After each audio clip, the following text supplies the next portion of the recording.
Le Seigneur m'a dit, tu sais quoi, prie avec lui tous les jours à 3 heures du matin. Il restait à l'église. Réveille-toi, prie avec lui à 3 heures du matin. Et chaque fois que nous commençons à prier, il tombe dans un profond sommeil. Ne t'es-tu jamais posé la question, pourquoi les sorcières opèrent-elles la nuit et pas seulement quand le soleil s'est couché? Elles ont une heure précise, un moment précis où elles pratiquent le plus leur joujou, plus qu'à tout autre moment. Pas parce qu'elles ne peuvent pas pratiquer le joujou pendant la journée, mais parce qu'elles comprennent les heures où ces portes sont disponibles. Les royaumes célestes sont accessibles uniquement pour les croyants, mais le royaume spirituel est accessible à tous. C'est pourquoi les rois d'Égypte pouvaient rêver, et c'était Dieu qui leur parlait. Le pharaon d'Égypte a fait un rêve et il s'est réveillé en disant « J'ai besoin de quelqu'un pour interpréter cela ». Joseph arrive et lui dit que le Seigneur avertissait le roi de ce qui allait arriver. Toi, un croyant, tu ne sais même pas si c'est un rêve de Dieu ou du diable. Et d'ailleurs, il n'y a pas de rêve du diable. Si tu comprends les Écritures, il n'y a pas de rêve du diable. Tous les rêves viennent de Dieu. C'est pourquoi la Bible dit ceci. Quand Joseph se tenait devant Pharaon, même Daniel a utilisé la même déclaration. Tous les rêves ne viennent-ils pas de Dieu? Un cauchemar n'est pas un rêve. Un cauchemar, c'est quand ton esprit quitte ton corps et tu es attaqué, tout comme Jésus a dit à Pierre, « Tu es le rocher sur lequel je bâtirai mon église, et les portes de l'enfer ne prévaudront pas. » Ainsi, même l'enfer a des portes et une garde, et un moment où ces portes sont ouvertes et fermées. Les sorcières et les sorciers connaissent ce secret. Ils sont actifs la nuit à une heure précise et nous allons aborder des moments spécifiques d'opération. La raison pour laquelle ils font cela, c'est qu'ils essaient d'influencer la journée avec des accidents, des calamités et des sorts pour que le peuple de Dieu soit détruit. The reason why they do that is because they try to influence the day with accidents, with calamities, with spells, so that the people of God can be destroyed. T'es-tu déjà réveillé en sursaut au milieu de la nuit, vers 3 heures du matin, sans aucune raison apparente? Ta chambre est calme, le monde extérieur est silencieux, mais quelque chose en toi est agité. Tu te retournes, essayant de te rendormir, mais une étrange conscience persiste. C'est comme si quelque chose ou quelqu'un t'appelait. Peut-être as-tu mis cela sur le compte de l'agitation ou de trop de caféine, ou peut-être, comme beaucoup, as-tu attrapé ton téléphone et commencé à faire défiler les réseaux sociaux, te distrayant jusqu'à ce que le sommeil revienne. Mais si ce réveil persistant n'était pas d'un hasard, et si c'était une convocation divine, j'ai été là plus d'une fois. Je me suis réveillé exactement à 3 heures du matin, fixant le plafond sombre, me sentant mal à l'aise. Je me suis dit que c'était juste une coïncidence, mais avec le temps, j'ai remarqué un schéma, une traction sur mon esprit, une poussée inexplicable à prier. Je l'ai ignoré pendant longtemps, me convainquant que ce n'était rien. Mais quand j'ai finalement cédé et me suis agenouillé pour prier, l'atmosphère a changé. C'était comme si j'avais accédé à quelque chose de bien plus grand que moi. C'est alors que j'ai réalisé que Dieu m'appelait à me tenir dans la brèche, à prier, à intercéder et à combattre des batailles dont j'ignorais même l'existence. Quelle est la signification biblique de 3 heures du matin? Cette heure est bien plus que le milieu de la nuit. C'est un moment chargé spirituellement. Dans les cercles spirituels, 3 heures du matin est souvent appelée l'heure des sorcières ou l'heure du diable. Mais pourquoi ce moment précis a-t-il une telle importance? Jean 10 nous dit « Le voleur ne vient que pour voler, égorger et détruire. Moi, je suis venu afin que les brebis aient la vie et qu'elle l'aient en abondance. » L'ennemi ne se repose pas. Ses opérations s'intensifient sous le couvert de l'obscurité, ciblant les destinées, semant des graines de destruction et lançant des attaques spirituelles pendant que nous dormons. Mais voici la bonne nouvelle. Dieu ne dort ni ne somnole, psaume 121, 4. Il veille sur nous et parfois, il nous réveille pour que nous collaborions avec lui dans la prière. Dans Éphésiens 5, 14, il est écrit « Réveille-toi, toi qui dors, relève-toi d'entre les morts et Christ t'éclairera. » Se pourrait-il que Dieu éveille ton esprit pour que tu te lèves et t'engages dans le combat spirituel à cette heure critique? Les rêves sont le langage de Dieu la nuit. Job 33, 15 dit « Dans un songe, dans une vision de la nuit, quand un profond sommeil tombe sur les hommes, pendant qu'ils dorment sur leur lit, alors il ouvre l'oreille des hommes et met un sceau sur leurs instructions. » Dieu communique souvent à travers les rêves, offrant des conseils, des corrections et même des avertissements. Pourtant, combien de fois rejetons-nous les rêves comme étant sans signification? Puis encore, combien de fois ne parvenons-nous pas à discerner si un rêve est un message divin ou une attaque spirituelle? Beaucoup d'entre nous ont vécu des rêves troublants, des cauchemars qui nous laissent anxieux ou craintifs. Ce ne sont pas de simples rêves, ce sont des rencontres spirituelles. Le prophète Daniel a reconnu que tous les rêves viennent de Dieu. Daniel 2, 28. Cela signifie que chaque rêve contient un message. L'ennemi ne crée pas de rêves. Il les corrompt. Un cauchemar ne vient pas de Dieu, c'est souvent une indication que ton esprit a été attaqué. Ce monde physique lui-même est enchevêtré avec le royaume spirituel, où un ange peut se tenir à côté de toi et tu ne le verras pas, non pas parce que l'ange n'est pas là, mais parce que l'ange se tient de l'autre côté du voile. Nous avons donc le royaume spirituel atmosphérique qui est ici sur cette planète, où même le diable et les démons opèrent de ce côté. Mais tous ces royaumes, à la fois le physique et le spirituel, dépendent de quelque chose qui est déverrouillé dans les royaumes célestes pour qu'ils soient reçus dans ce royaume et viennent ensuite dans ce monde physique. Un exemple. Quand l'Esprit du Seigneur Jésus est entré dans le royaume spirituel atmosphérique qui est ici sur terre, même les sorcières et les sorciers savaient que Jésus était sur le point de naître. Immédiatement, ils ont commencé à chercher à le tuer. Instantanément, ils cherchaient à le tuer. Ils ne savaient pas où il était, mais tout le monde était au courant. Quiconque était spirituel savait qu'un roi était en train de naître. Ils connaissaient même la région où il serait, mais ils ne savaient pas exactement où il serait. Maintenant, comment savaient-ils que quelqu'un de grand venait sur terre? Comment le savaient-ils? C'est parce qu'ils comprenaient les portes qui s'ouvrent spirituellement. Ainsi, quelqu'un qui désire comprendre la guerre spirituelle ou combattre dans la guerre spirituelle et ne comprend pas les veilles ou les moments où les portes spirituelles sont accessibles est en danger. Quelles sont les veilles de la nuit? La réponse à cette question t'aidera à comprendre les temps spirituels. Dans les temps bibliques, la nuit était divisée en veilles. C'était des périodes spécifiques où les prêtres et les prophètes priaient et intercédaient. La troisième veille de la nuit, de minuit à 3 heures du matin, est une période de profonde obscurité où l'activité spirituelle atteint son apogée. Les sorcières, les sorciers et les forces démoniaques utilisent donc ce moment pour accomplir des rituels et lancer des sorts. Pourtant, c'est aussi un moment où Dieu habilite son peuple pour contrer les plans de l'ennemi. Jésus lui-même priait souvent pendant les veilles de la nuit. Dans Marc 1,35, très tôt le matin, alors qu'il faisait encore nuit, Jésus se leva, quitta la maison et alla dans un lieu désert où il pria. Si Jésus voyait l'importance de prier pendant ces heures, à combien plus forte raison devrions-nous le faire? Maintenant, explorons la puissance de la prière à 3 heures du matin. La prière à cette heure n'est pas seulement une routine, c'est une guerre. Quand tu te lèves pour prier à 3 heures du matin, tu perturbes les plans de l'ennemi. Le psaume 91 est une écriture puissante à déclarer pendant ce temps. Celui qui demeure sous l'abri du Très-Haut repose à l'ombre du Tout-Puissant. Ce psaume sert de bouclier spirituel, te couvrant, toi et tes proches. Genèse 1,5 nous donne un aperçu de la création du jour et de la nuit. Dieu vit que la lumière était bonne, et Dieu sépara la lumière d'avec les ténèbres. Dieu appela la lumière jour, et il appela les ténèbres nuit. Ainsi, il y eut un soir et il y eut un matin, ce fut le premier jour. Remarque que Dieu a d'abord créé la lumière avant de la séparer des ténèbres. Cela suggère que les ténèbres n'étaient pas mauvaises en elles-mêmes, mais ont été plus tard manipulées par l'ennemi. Comprendre cela nous aide à voir pourquoi certaines heures sont spirituellement significatives. Les sorcières et les pratiquants occultes comprennent les temps spirituels. Ils savent quand les portes spirituelles sont ouvertes et en profitent. Les croyants ne devraient-ils pas être encore plus vigilants?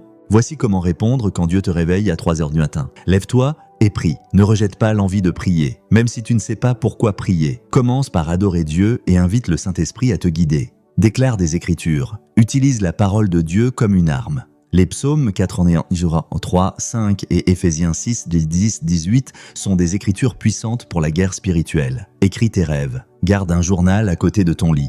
Note tes rêves immédiatement au réveil. Plus tard, prie pour que Dieu te révèle leur signification. Prie en esprit. Prier en langues est un acte de reddition. Tu sais que c'est une reddition. Je ne sais pas ce que je fais, Seigneur, mais je peux prier cela. Si le Seigneur t'a donné la capacité de prier en esprit en langue pendant un temps prolongé, tu dois le faire et c'est très important. Le principe est que tu dois créer un modèle. Il n'y a personne pour t'aider, mais tu peux dire « D'accord, Père, personne ne me sidera. Pendant les 70 prochains jours, je vais le faire tous les jours. Je serai constant. Je lève mon autel. Je ne sais pas quoi faire, mais j'ai besoin de liberté. » Pourquoi les gens ne sont-ils pas délivrés? Parce qu'ils n'ont pas de modèle. Ils n'ont pas créé de cycle. Ils veulent prier aujourd'hui, demain, ils ne prient pas. Ils se plaignent, mais ils disent « D'accord, ça ne marche pas. Je ne vois même pas ce qui se passe, mais je vais toujours adorer Dieu à cette heure, pendant 1 heure, pendant les 45 prochains jours. » Cela devient un autel, ainsi tu élèves un autel pour toi-même. Et je dis toujours, s'il n'y a personne pour t'aider, Élève l'autel, lève ton autel, prie en langue, adore à la même heure pendant un certain temps, crée un modèle dans ta vie. Le modèle que tu crées va interférer avec les modèles que l'ennemi a mis dans ta vie. Allez, c'est bon. Romains 8, 26 nous rappelle que l'Esprit nous aide dans notre faiblesse. Prier en langue permet au Saint-Esprit d'intercéder à travers toi. S'il te plaît, n'ignore pas cet appel. Osée 4, 6 nous avertit. Mon peuple est détruit parce qu'il lui manque la connaissance. Ignorer les incitations de Dieu peut avoir des conséquences spirituelles. L'ennemi est stratégique, mais Dieu nous a équipé des outils pour vaincre. Ne laisse pas l'ignorance te voler ton destin. Quand Dieu te réveille, c'est parce que quelque chose de significatif se déroule dans le royaume spirituel. Répondras-tu à l'appel? Si ce message résonne en toi, écris « Je suis réveillé » dans les commentaires. Tenons-nous ensemble dans la prière et grandissons dans le discernement spirituel. Maintenant, reste avec moi alors que nous plongeons plus profondément dans les enseignements du prophète Lovey et du pasteur James Kowala sur la puissance de la prière à 3h du matin. Ce sont des révélations qui pourraient changer ta vie spirituelle pour toujours. Mais d'abord, il y a quelque chose de profondément critique que je dois souligner. Chaque fois que tu fermes les yeux pour dormir, un royaume spirituel que tu ne perçois peut-être pas pleinement devient actif. L'ennemi, Satan et ses agents sont bien conscients que Dieu communique souvent des messages profonds, des avertissements et des révélations à travers les rêves. C'est pourquoi tant de gens vivent des cauchemars incessants. Mais laisse-moi être clair, les cauchemars ne sont pas des rêves ordinaires, ce sont des intrusions spirituelles, des attaques soigneusement conçues pour instiller la peur, la confusion et la paralysie spirituelle. Comme l'enseigne à juste titre le prophète Lovey, un esprit aiguisé de discernement est absolument essentiel pour distinguer la source de tes rêves. Tous les rêves ne viennent pas comme un message divin et toutes les visions troublantes ne doivent pas être rejetées. L'ennemi prospère dans la confusion et la tromperie. Son objectif est de tordre et de corrompre ce que Dieu destine à ta croissance et à ta protection. Sans discernement, tu pourrais rejeter par erreur un avertissement de Dieu pensant que c'est une attaque. Ou pire, ignorer une attaque spirituelle subtile déguisée en image inoffensive. Le discernement ne se produit pas par accident. Il est cultivé à travers une communion quotidienne avec le Saint-Esprit dans une vie de prière engagée. C'est pourquoi je t'exhorte à prendre des mesures intentionnelles pour renforcer ta sensibilité spirituelle. Commence par garder un journal à côté de ton lit. Au moment où tu te réveilles, écris tes rêves, aussi petits ou fragmentés qu'ils puissent paraître. Ces morceaux sont souvent des indices d'un puzzle spirituel bien plus grand. Ensuite, engage-toi dans la prière, en particulier en priant en langue comme l'Esprit te conduit. Romains 8, 26 nous dit « De même aussi l'Esprit nous aide dans notre faiblesse, car nous ne savons pas ce qu'il nous convient de demander dans nos prières. Mais l'Esprit lui-même intercède par des soupirs inexprimables. » Prier en langue permet au Saint-Esprit de prier à travers toi, contournant les schémas de l'ennemi et t'alignant directement avec la volonté de Dieu. Demande à Dieu avec audace de te donner la compréhension. Jacques 1,5 nous encourage. Si quelqu'un d'entre vous manque de sagesse, qu'il la demande à Dieu, qui donne à tous simplement et sans reproche, et elle lui sera donnée.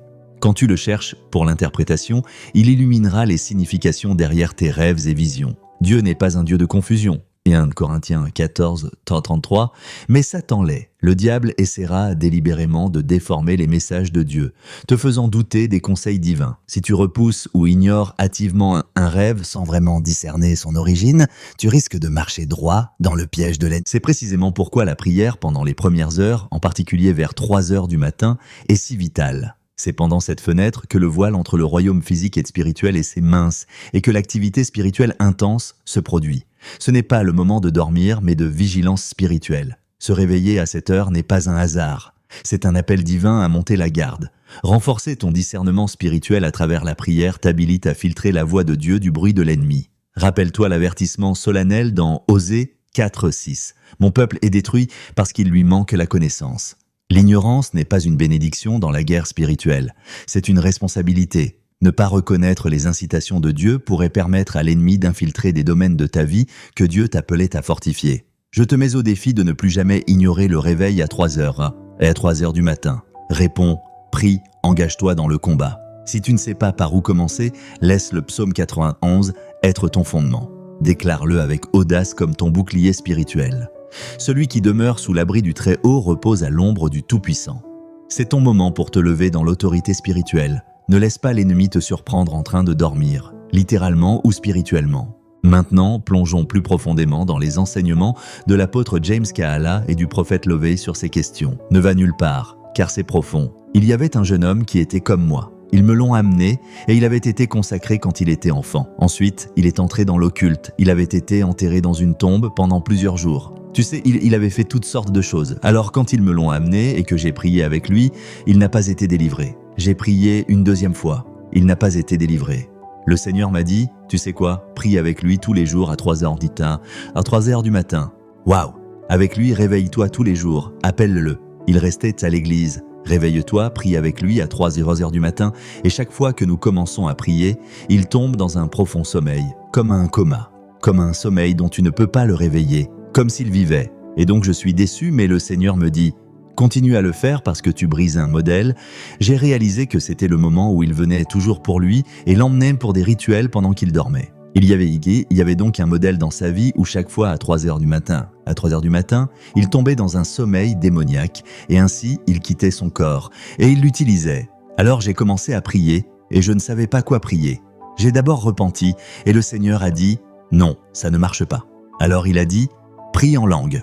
Alors je pouvais prier de 3h à 5h du matin pendant 2 heures en priant en langue et il dormait. Jusqu'à un jour, je pense que c'était autour du 49e jour parce que c'était 7 x 7. Je faisais 7 jours par semaine et c'était la 7e semaine et le 49e jour, il a juste dit « Je suis de retour ». Il m'a regardé et a dit « Je ne sais pas où j'étais ». Alors le lendemain, je prie pour le 50e jour, c'est comme le jubilé et cette fois, il n'a pas dormi. Alors qu'est-ce qui l'a délivré? En m'engageant dans la prière, je brisais un modèle, un cycle. Et laisse-moi parler à quelqu'un qui regarde en ce moment. Il y a un cycle que tu dois briser. Il y a quelque chose dans ta vie que tu dois briser parce que tu vas créer un modèle. Peut-être pendant les 10 ou 20 prochains jours, tu te réveilles de minuit à 3h du matin et tu pries en langue, tu adores le Seigneur. Tu ne sais peut-être pas ce que tu fais, mais tu crées un modèle. Et ce modèle, ce cycle que tu crées, le Seigneur l'utilisera pour te délivrer. Ou le Seigneur fera en sorte que des gens que tu ne connais pas te prennent dans l'esprit et prient pour toi et se connectent avec toi. Parce que tu sais, parfois quand tu pries, tu ne sais pas que ce que tu fais. Tu commences à prier et tu ne sais peut-être pas que là où tu es, d'autres personnes te prennent dans l'esprit. Que tu envoies des signaux dans la pièce. C'est comme une tour. Les intercesseurs te prennent maintenant dans le monde entier et avant que tu ne le saches, tu es dans un réseau d'intercesseurs. Tu t'es connecté avec eux et tu ne le sais pas. Et tu pries simplement, en priant en langue, tu adores sans savoir qui te prend dans l'esprit. Et dans ce réseau de ceux qui te prennent, l'un d'eux, le Seigneur fera en sorte qu'il te rencontre et t'aide là où tu as besoin d'aide. C'est bon les gars, c'est tellement bon, tellement bon.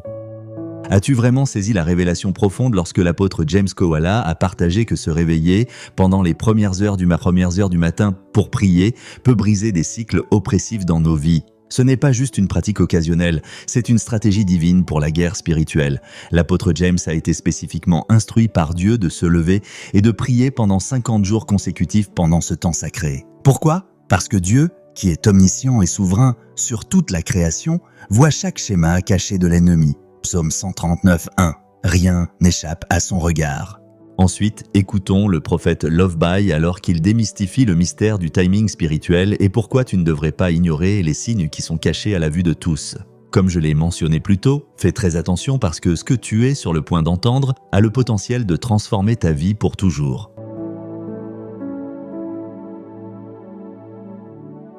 Ne t'es-tu jamais posé la question « Pourquoi les sorcières opèrent-elles la nuit ?» Et pas seulement quand le soleil s'est couché.